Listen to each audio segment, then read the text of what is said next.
In his ministries, as found both in the New Testament and the Book of Mormon, Jesus performed many miracles. He healed the sick, raised the dead, and cast out devils. He did this for many reasons. One reason Christ performed miracles was that he had deep compassion for those who were suffering. When he was with the Nephites in the New World, he said, "Behold, my bowels are filled with compassion towards you. Have ye any that are sick among you? Bring them hither, and I will heal them." The same is true of the miracles he performed in the Galilee. When a centurion asked Jesus to come to his house to heal someone, Jesus had compassion on him and was willing to go to the man's house despite the stigma associated with helping the Romans. Another reason Christ performed miracles was to show that he was more powerful than death. When Christ was in the New World, he raised a man from the dead.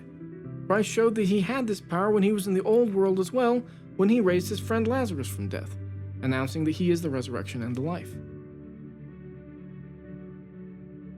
Another major purpose of Christ's miracles was to show that he fulfilled prophecy. King Benjamin said that when Christ would come, he would go forth amongst men working mighty miracles, such as healing the sick, raising the dead, causing the lame to walk, the blind to receive their sight, and the deaf to hear, and curing all manner of diseases. 3 Nephi 16 specifically states that Christ performed all 6 miracles listed in King Benjamin's speech.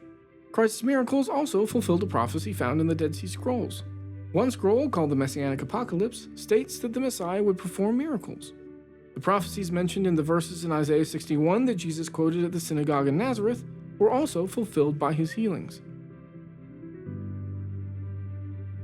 Yet another reason Christ performed miracles was to show that he was a prophet like Moses, as had been promised in Deuteronomy 18.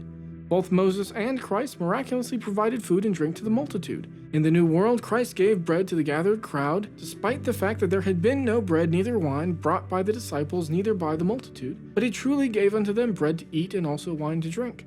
Likewise, Moses interceded with the Lord, and when the children of Israel were in the wilderness, the Lord sent manna, a bread-like substance, from heaven and miraculously brought forth water from a rock.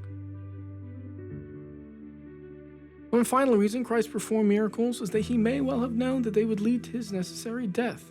King Benjamin said that Christ would go forth amongst men working mighty miracles, but even after all this they shall consider him a man, and say that he hath the devil, and shall scourge him, and shall crucify him. In some ways, Christ's miracles caused this to come to pass.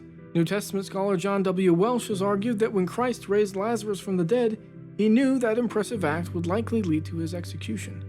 This was because of the law in Deuteronomy 13, which required the death penalty for those who gave signs and used them to lead people into what some might consider apostasy or worshiping in other ways. Obviously, Caiaphas and others who thought that Jesus was a deceiver were misled, but they seem to have used this legal concern in Deuteronomy as their justification for killing Jesus. As the Gospel of John says several times, the leaders of the Jews in Jerusalem thought that Jesus had a devil, that he deceived the people, and so should die.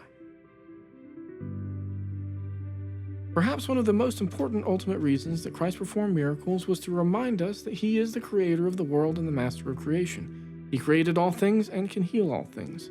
Besides reminding us that he was the prophet like Moses and the one that had been prophesied, the miracles of Christ in 3 Nephi remind us that Christ is the God of the whole earth and that he is in control. With this assurance, we can have faith in his power to perform miracles in our own lives today.